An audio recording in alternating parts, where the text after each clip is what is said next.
The basketball whistled through the air like a gunshot from my past, slamming dead center into my chest and knocking the wind out of me before I even saw it coming. I stumbled back against the chain-link fence of the old neighborhood court, the one where we bled and battled as kids. And there he was, Ethan goddamn Hale, all grown up, his dark hair tousled by the summer breeze, that same cocky grin splitting his face like he'd never left. "Catch, loser," he called out, his voice a low rumble that hit me harder than the ball ever could. Or are you still scared of a little contact? I don't know what possessed me to drive back to Elmwood that muggy July afternoon in 2025. Maybe the itch for nostalgia, or the gnawing emptiness of my sleek Manhattan apartment life, where deals closed faster than friendships formed. I traded the scrappy streets of our Jersey suburb for boardrooms and bespoke suits, climbing the ladder at a boutique investment firm that paid me to charm wealthy clients into parting with their fortunes. At 28, I was the guy who had it all. The corner office overlooking the Hudson, the gym-sculpted body that turned heads at rooftop bars, and a string of casual hookups that never quite scratched the loneliness. But deep down, I was still Alex Rivera, the kid who'd spent 4 years of high school dodging Ethan's shadow, our rivalry on the basketball court as fierce as the secrets we both buried. Elmwood hadn't changed much. The same faded hoops hung from rusted rims. The asphalt cracked like old veins under the relentless sun. I laced up my Nikes, more out of habit than intent, dribbling lazily to shake off the city's dust. That's when the ball hit me, literally. And just like that, the universe decided to rewrite our ending. Ethan sauntered over, towel slung over his shoulder, his tank top clinging to the ridges of his abs like it was painted on. He was broader now, filled out in ways that made my throat dry, shoulders like a linebacker's, arms corded from whatever godforsaken gym he haunted. But his eyes, those piercing hazel flecks that had haunted my nightmares and, yeah, a few fevered dreams, locked onto mine with that infuriating spark. "Rivera," he drawled, snatching the ball back mid-bounce. "Fancy seeing your sorry ass here. Thought you'd be too busy kissing Wall Street's ring to slum it back home." I snatched it right back, our fingers brushing in a jolt that felt like static electricity, or fate if you believed in that crap. "Hale," I shot back, forcing the old venom into my voice. "Still compensating with cheap shots? Some things never change." We circled each other like wolves, the court shrinking to just us, the distant hum of lawnmowers fading into white noise. High school had been war. Me, the scholarship kid from the wrong side of the tracks, scrapping for every point against him. The golden boy with the coach dad and the endless trust fund. We trash-talked our way through regionals, our teams clashing like titans, but off-court, it was personal. He'd called me every slur in the book when whispers of my weirdness started circulating junior year, after someone caught me staring too long at the swim team captain in the locker room. I'd fired back by spreading rumors about his secret parties. But we both knew the truth. We were mirrors, hiding the same storm. That first game was pure fire. We played one-on-one, no refs, no mercy. The sun baking our skin as we drove and defended like our lives depended on it. He faked left, I bit, and he sank a jumper that swished clean, his laugh echoing off the bleachers. "Too slow, Alex. Cities made you soft." Sweat stung my eyes as I charged, shoulder-checking him into the baseline. Legal barely, and buried a layup off the glass. "And suburbia's made you predictable, Ethan. Same old pump fake." We traded buckets, trash talk escalating from jabs to gut punches. "Remember that championship steal? You cried like a bitch." "Yeah." "Remember prom night? You showed up alone, staring at my date like you'd kill for a dance." By the time the sun dipped low, we were drenched, collapsing against the fence in a heap of labored breaths and reluctant grins. He cracked open a couple of waters from his cooler. Gatorade for me because he remembered, damn him, and we sat there, legs dangling over the edge, the court our confessional. "Why'd you really come back?" he asked, voice softer now, the edge blunted by exhaustion. I shrugged, chugging the blue liquid like it could wash away the years. "Closure, maybe, or boredom." "You?" He stared at the horizon, where the skyline of Newark smudged the sky. "Same. Dad's cancer came back, stage 4. Coach Hale's bench isn't what it used to be. The words hung heavy, and for the first time, I saw the cracks in his armor. Ethan, unbreakable Ethan, felled by something bigger than any game. We didn't plan it, but we met again the next day. And the day after. The court became our ritual, a one-on-one league where bets escalated from push-ups to beers at the dive bar down the block. Over greasy wings and cheap IPAs, the barbs softened into stories. He told me about college at Rutgers, how basketball fizzled after a knee injury, leading him to real estate flips in Philly. Flipping houses, not hearts, he joked. I spilled about New York, the grind that left me hollow, the parade of guys who ghosted after one night because, "You're too intense, Alex." We laughed about it, but his gaze lingered, a question in those hazel depths. One evening, after I drained a buzzer beater to win 21-19, he pulled me into a bro hug that lasted 3 beats too long, his breath hot against my neck. "You're different," he murmured, pulling back just enough to search my face. "Better." My pulse thundered, the air thick with unspoken what-ifs. I wanted to shove him away, remind him of the kid who'd made my life hell, but instead, I leaned in, our lips brushing in a ghost of a kiss, testing, teasing, terrifying. He didn't pull back. Neither did I. That spark ignited something reckless. We started stealing moments. A hand on the small of my back as we walked to his truck, fingers intertwining under the bar table when no one was looking. Elmwood's summer nights wrapped around us like a secret, fireflies dancing as we parked on Lover's Lane overlooks, talking until dawn. He confessed first, voice raw over the crickets. "I knew back then, Alex. About me. About you. That's why I was such an asshole. Pushing you away before you could see through me." Betrayal twisted in my gut. But so did forgiveness, blooming like the wildflowers along the reservoir. "You outed half the rumors," I whispered, but my hand stayed in his. "Yeah," he admitted, eyes glistening. "And I've hated myself for it every day." Our worlds collided gently at first. Dinners at his mom's, where she fussed over my plate like I'd never left, oblivious to the undercurrent. My sister, visiting from Boston, raised an eyebrow at our gym buddy, excuse but smirked knowingly. But the past wasn't done with us. Ethan's ex, a slick Philly lawyer named Marcus, started blowing up his phone mid-game, voicemails laced with venom. "Who's the side piece, Ethan? That Jersey trash you never got over." I overheard one, the words slicing like glass, and stormed off the court, ball abandoned in the dust. He caught me at my rental car, rain starting to spit from bruise-purple clouds. "It's nothing, Alex. Ancient history. He's jealous, that's all." But doubt festered, a shadow on our sunlit idol. Marcus showed up 2 days later, all pressed khakis and predatory smiles, cornering Ethan at the bar while I nursed a soda in the booth. I watched from afar as they argued in hushed tones, Ethan's face paling. When he slid back into the seat, his eyes were stormy. "He knows about us. Threatened to tell my dad. Use it against the family business." The betrayal hit like a fast break. Not from Ethan, but from the world we'd both fled, crashing back to remind us love wasn't a game we could win alone. We drove in silence that night, the wipers slapping rhythm like accusations.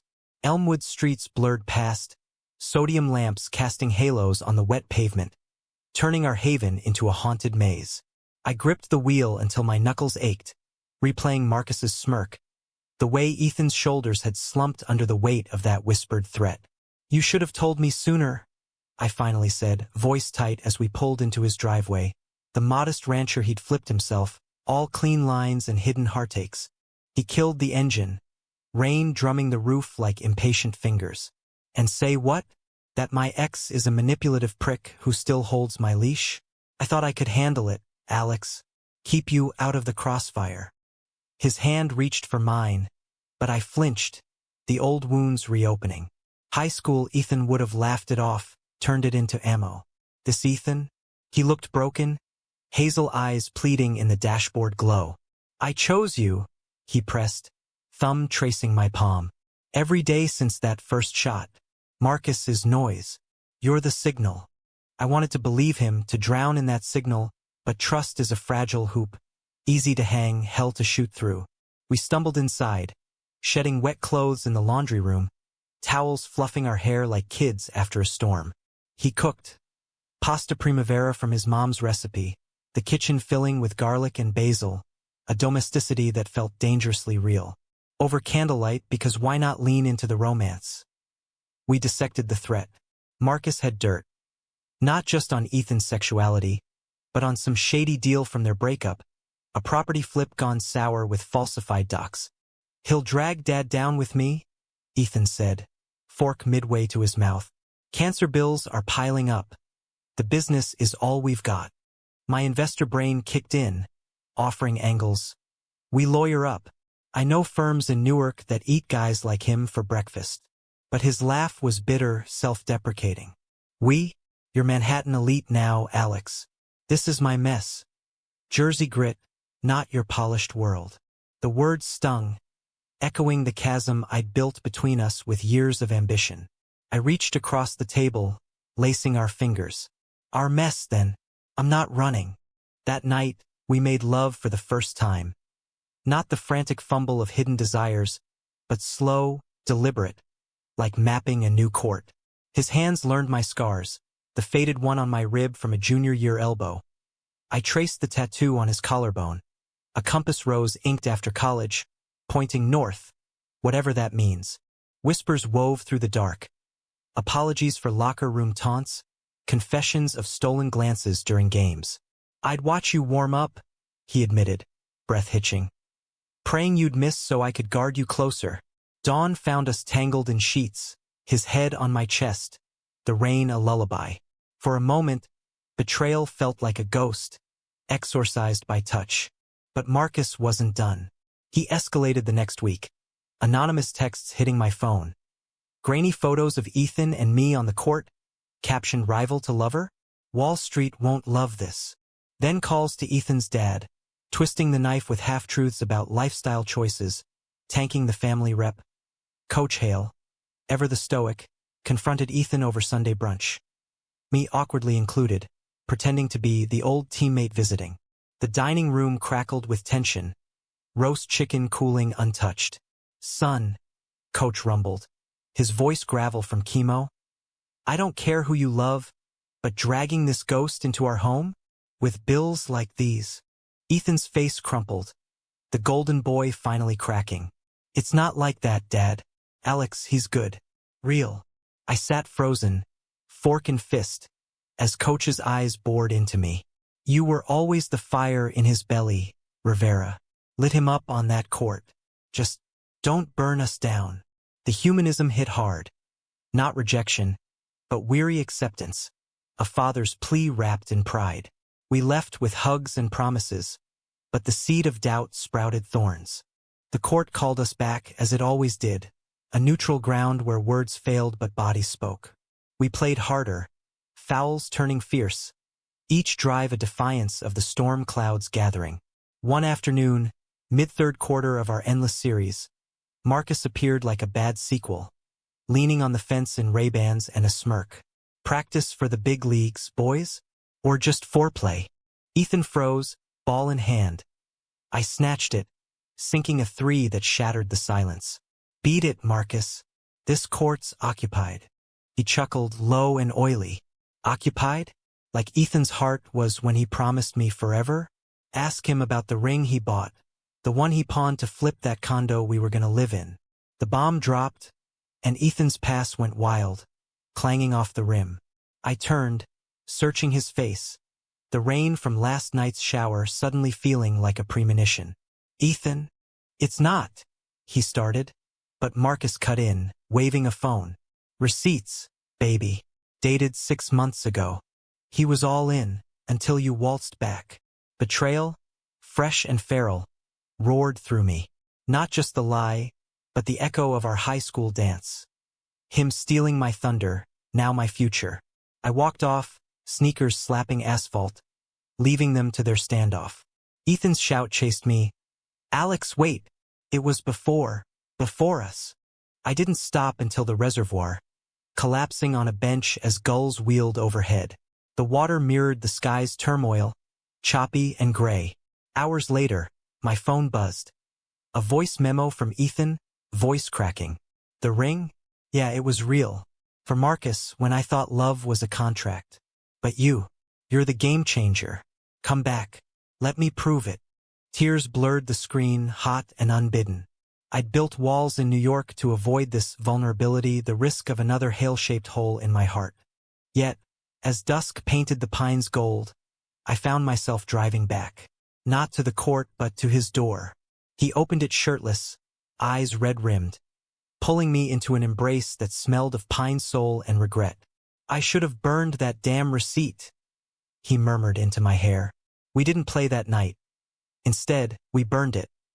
Literally, in the backyard fire pit, flames devouring paper proof as we vowed transparency. No more ghosts, I said, his arms my anchor. Just us. But the climax brewed, inevitable as a championship buzzer. Coach's health tanked mid-August. A fall landing him in the ER with pneumonia on top of the cancer. Ethan shuttled between hospital vigils and work, our court sessions sporadic, strained. Marcus, scenting blood, lawyered up, suing for breach on that flipped property, dragging Ethan's name through mudslinging depositions. He's bankrupting us to spite you? Ethan confessed one night, pacing my rental like a caged lion. Dad's fighting bills and now this. I can't lose them both. The conflict peaked when Marcus cornered me alone, at the hospital cafeteria of all places, while I brought Ethan coffee. Walk away, Rivera. He hissed over vending machine hum. He's toxic, always has been. That rivalry, it wasn't hate. It was obsession. He'll ruin you like he ruined me. His words wormed in, dredging memories. Ethan's taunts masking longing. The way he'd linger post-game, accidentally brushing my locker. Was it love or destruction? I shoved past, but the poison spread. That doubt fueled our worst game yet. Under stadium lights, Ethan had called in a favor for a charity pickup tourney. Lights blazing like spotlights on our unraveling. We clashed like strangers. I drove reckless, elbowing hard. He blocked vicious, snarling, "Fight me for real, Alex." The crowd, locals, old teammates, murmured as we traded blows, not just points. Halftime found us in the shadowed bleachers, chests heaving. "What's this?" I demanded, shoving his shoulder. "Punishing me for Marcus's bullshit?" "No," he snapped, eyes wild. "For believing I'd ever choose him over you. But you're pulling away. I feel it." Rain slicked the court for the second half, turning it to chaos, our shoes slipping as much as our grip on each other. I crossed him up, ankle breaker style, but he recovered, slamming a dunk that shook the backboard. The final possession, tied at 50, clock ticking. He passed, not drove past, the ball arcing perfect into my hands. I hesitated, then rose, jumper hanging in the wet air like our fate. Swish. Victory. But as the buzzer wailed, he collapsed, not from exhaustion, but pain. Clutching his side, face ashen. The ambulance lights painted the court in staccato blue. A disco of dread as paramedics swarmed Ethan like ants on spilled sugar. I hovered at the edge, rain mingling with sweat on my face, Coach Hale's frail hand gripping my arm like a lifeline. "He pushed too hard," the old man rasped, his hospital bracelet mocking the irony. "We'd come full circle from glory to this grim encore. Always did, for you." In the ER waiting room, time stretched like taffy. Fluorescent buzzed the only soundtrack to my unraveling. Marcus slunk in eventually, all false concern and tailored sympathy, cornering Coach with whispers of support. I wanted to deck him, watch that smug jaw unhinge, but fury froze me. Instead, I texted my boss, "Family emergency, week off. Manhattan could wait, this couldn't." The doctor emerged at 2 a.m., mask dangling like a noose. Stress fracture in the rib, aggravated by the exertion. "He's stable, but needs rest. No contact sports. No basketball." The words landed like a red card, stripping Ethan's identity bare. I slipped into his room, the beeps a mechanical heartbeat, finding him pale against starched sheets, for dripping salvation. His eyes fluttered open, locking on mine with that vulnerable spark. "Did we win?" he croaked, a ghost of his grin. "Yeah," I said, sinking into the chair, taking his hand, cool, calloused home. But the real game's just starting. We talked then, raw and unfiltered, the betrayal of his body forcing truths we'd sidestepped. "Marcus was right about one thing," he admitted, thumb stroking my knuckles.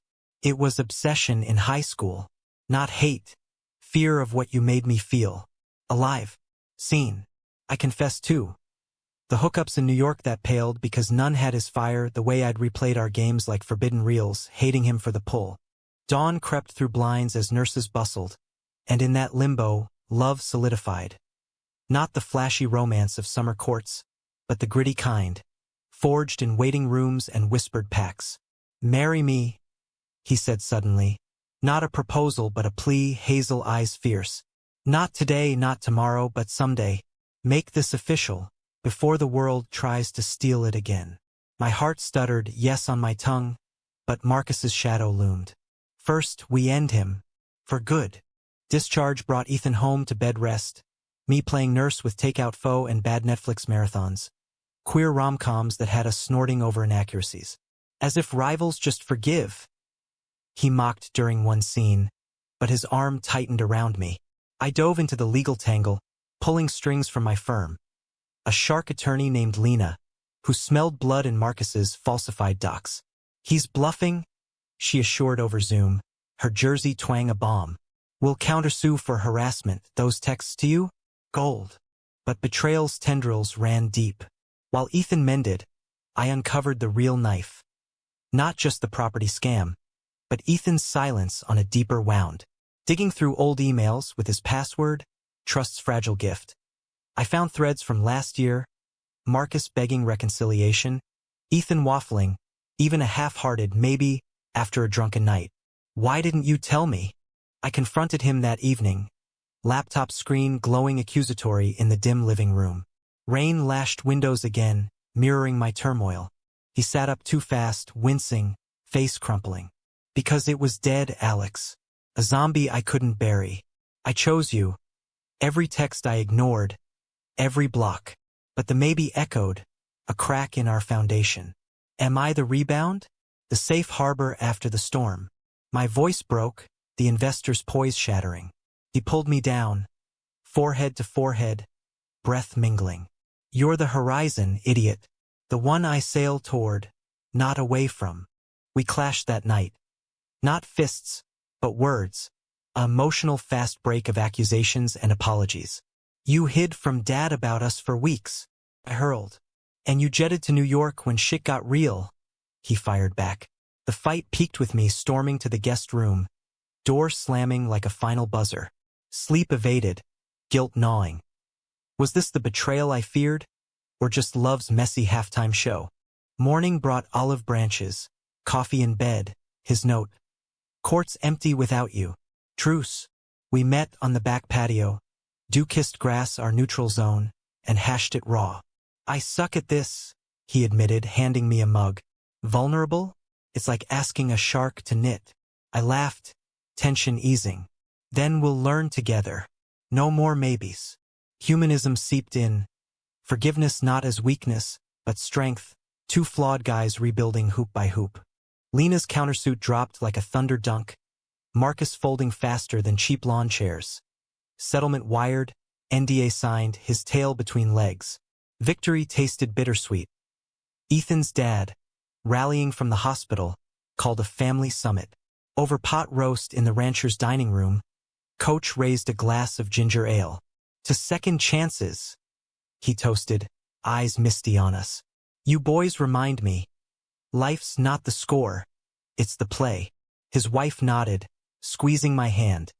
For the first time, I felt woven into their tapestry, not an outsider. With threats neutralized, summer waned, leaves turning crimson like warning flares. Ethan healed, our games resuming gentle. Half-court, no contact, laughter replacing snarls. But Manhattan tugged, my boss's emails piling. Q3 projections due. Fly in. The chasm yawned again, Jersey heart versus city ambition. Stay, Ethan murmured one twilight, ball idle at our feet, his hand on my nape. Flip houses with me. Build something real. Temptation ward. The ladder I'd climbed, or the man who'd caught me falling. I delayed, citing transitions. But doubt crept, betrayal's echo whispering I'd chosen wrong before. The climax brewed not on asphalt, but in boardrooms, a client dinner in Newark, schmoozing donors for Ethan's dad's foundation. Marcus crashed it, drunk and desperate, cornering me by the bar. He'll leave you, he slurred, breath sour. Like he left me. Ethan's a runner, always chases the next high. The words ignited, and I swung. Not physically, but verbally, Lena's injunction flashing in my mind. Security escorted him out, but the damage festered. Back at the hotel, I checked in, for work. Ethan waited, sensing the shift. What did he say? He demanded, pacing the carpet. I unloaded, the runner accusation, my fears of being the interlude. Am I it, Ethan? Or just the rival you finally conquered? His face twisted, pain raw. Conquered? Christ, Alex, you're the win I never knew I needed. But words failed. We spiraled into silence, the room closing like a locker post-loss. Dawn found me packing, not for home, but escape.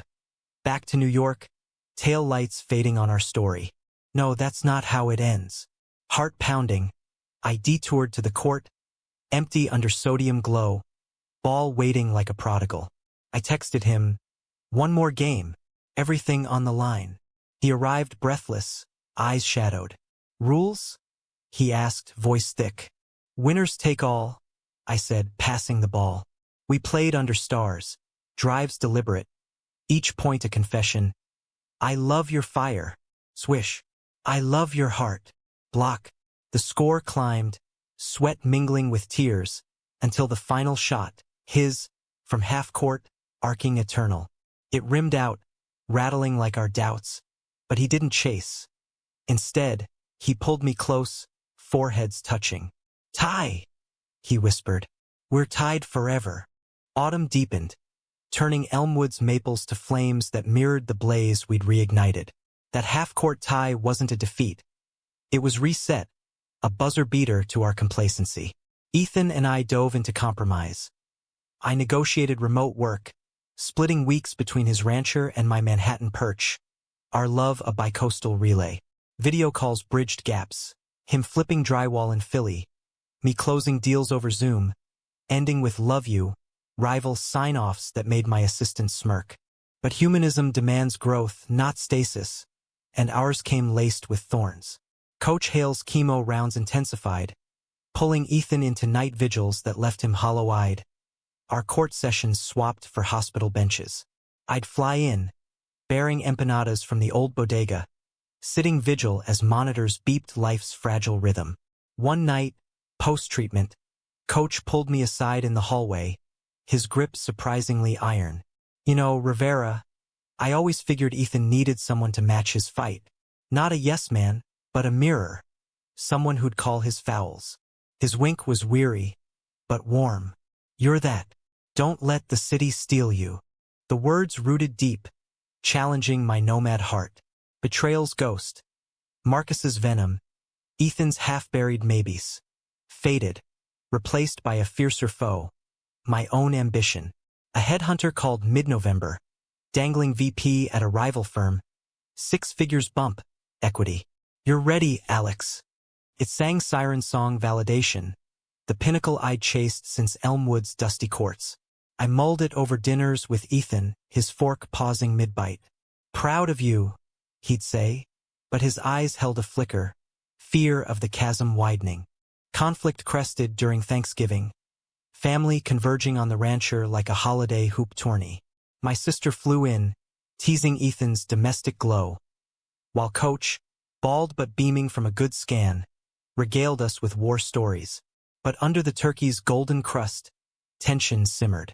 Post-feast, as pies cooled, I pulled Ethan onto the back porch, chill nipping our sweaters.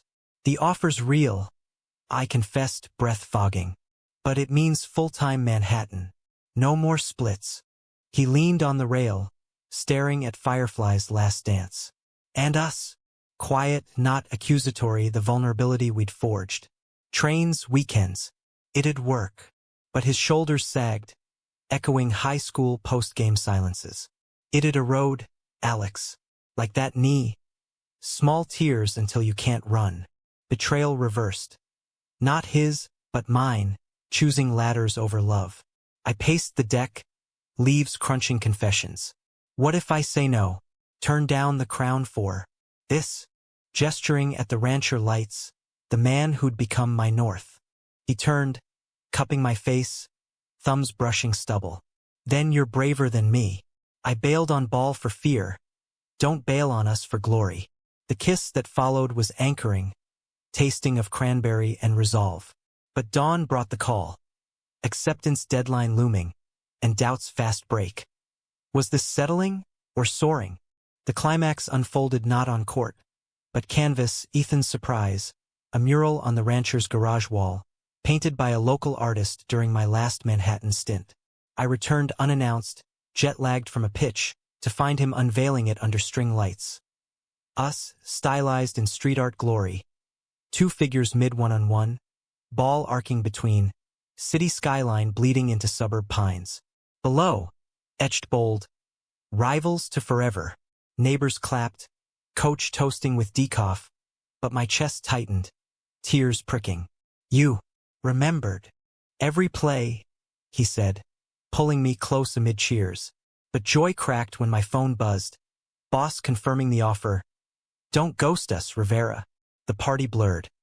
I slipped away to the old court, snow flurrying first of season, ball heavy in hands. Ethan found me there, bundled in his coat. It's killing you, he said, not a question.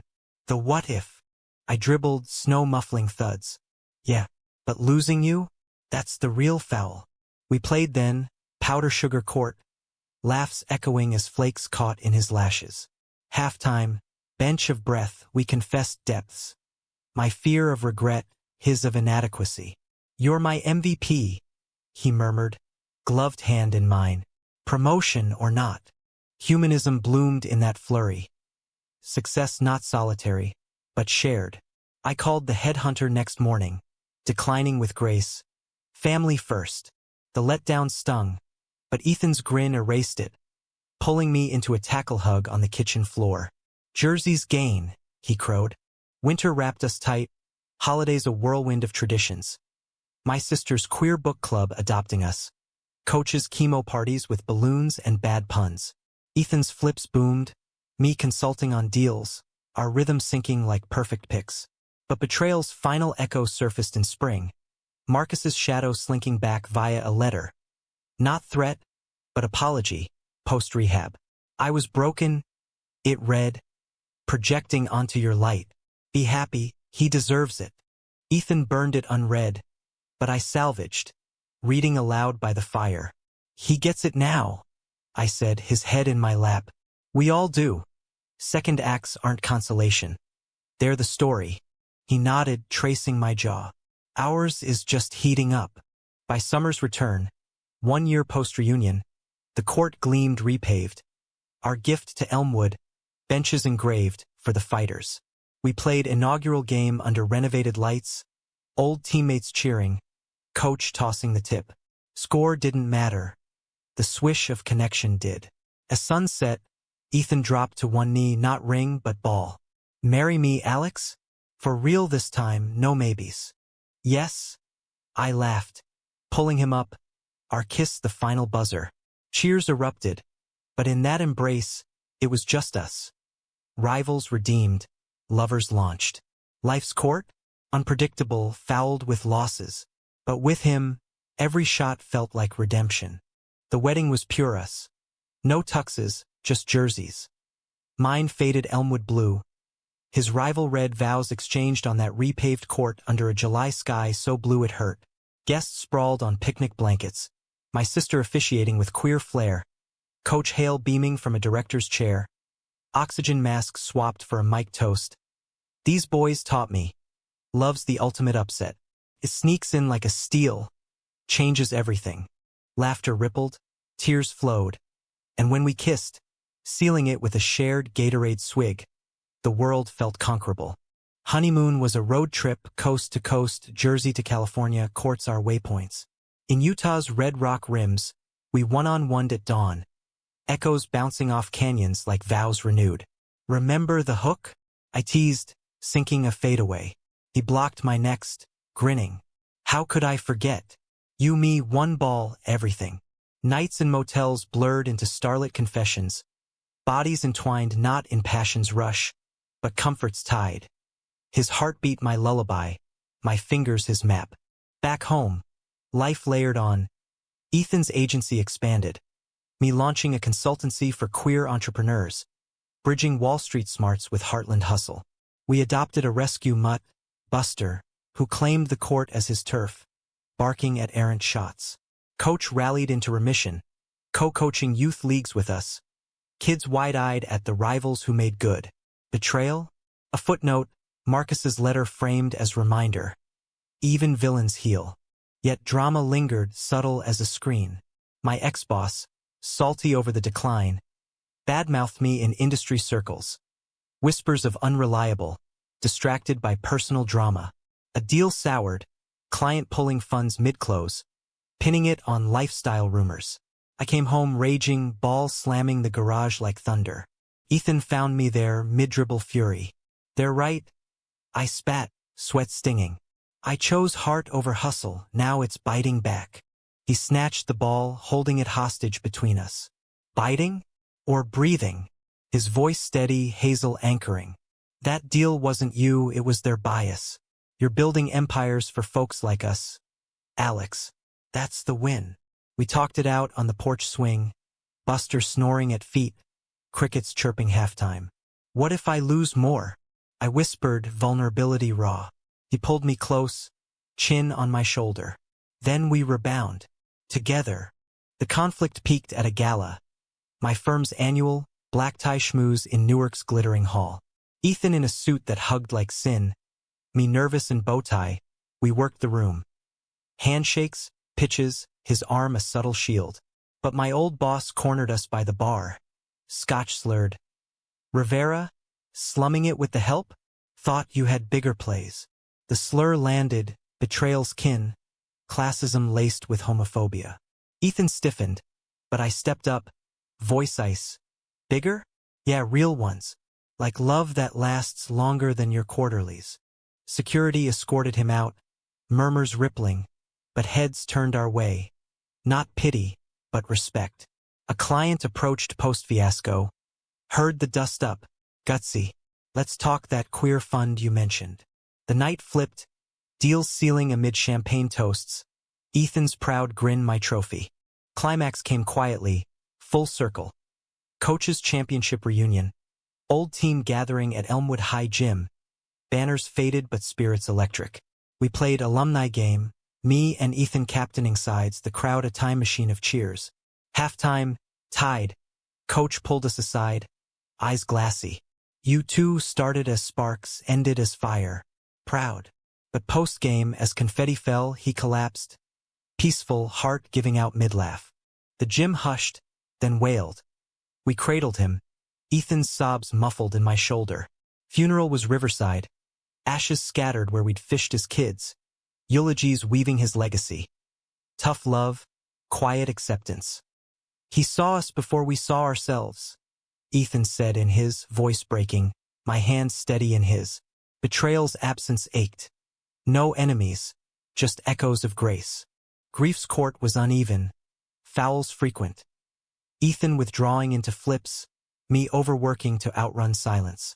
One stormy April night, a year on, we fought ugly.